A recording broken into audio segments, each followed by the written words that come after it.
হালকা, তুই 1 মাস ধরে গোসল করিস না, আজ তোকে পুকুরে ফেলে দিব। না বউ না, আমি মরে যাব। বউ তুই আজ শেষ। আমার হাতে দ্বারা পালাম কই।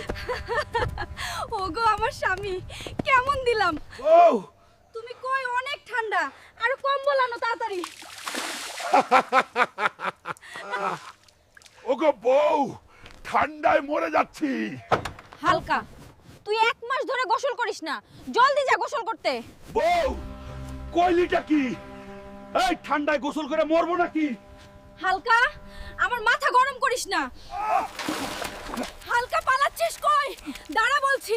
ওরে বাবা, আমি আর শেষ। কেউ বাঁচাও। পুকুরের ভিতরে শাকচুন্নির রাইস কুকার। হায় হায়, গায়ে আবার আজব কি জানি লেখা। কেউ হালকাকে ডাক দাও। হালকা ভাই, সর্বনাশ হয়ে গেছে। পুকুরের ভিতরে সাতচুন্নির রাইস কুকার, মনে হয় মানুষ খাবে। তাড়াতাড়ি চলো। ওই শাকচুন্নি বেরিয়ে আয়। ভাই বলছি আমাদের গ্রাম থেকে ভাগ। চলে যাব যদি লাইক সাবস্ক্রাইব করে সবাই সাবস্ক্রাইব। ওইটা কি দেখা যায়? পুকুরের ভিতরে ভেসে উঠলো অনেক বড় কাকড়া। হায় হায় হায় হায়। কেউ হালকাকে টাক দাও। ঠান্ডার দিনে গরম পানি দিয়ে গোসল করা মজাটাই আলাদা। হালকা ভাই তাড়াতাড়ি চলো পুকুরে। বন্ধুরা লাইক সাবস্ক্রাইব করে দাও প্লিজ। হালকা ভাই, আমি মানুষ কাকড়া পোশাক পরছি।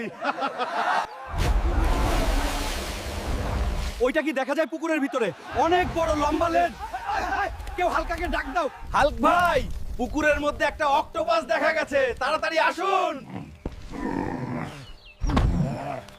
ওই অক্টোপাস বেরিয়ে আয়, তোরে বিরিয়ানি রান্না করব। হালকা ভাই, আমি মানুষ অক্টোপাসের পোশাক পরছি। লাইক সাবস্ক্রাইব করলে পরে পার্ট নিয়ে আসবো। প্লিজ সাবস্ক্রাইব করুন।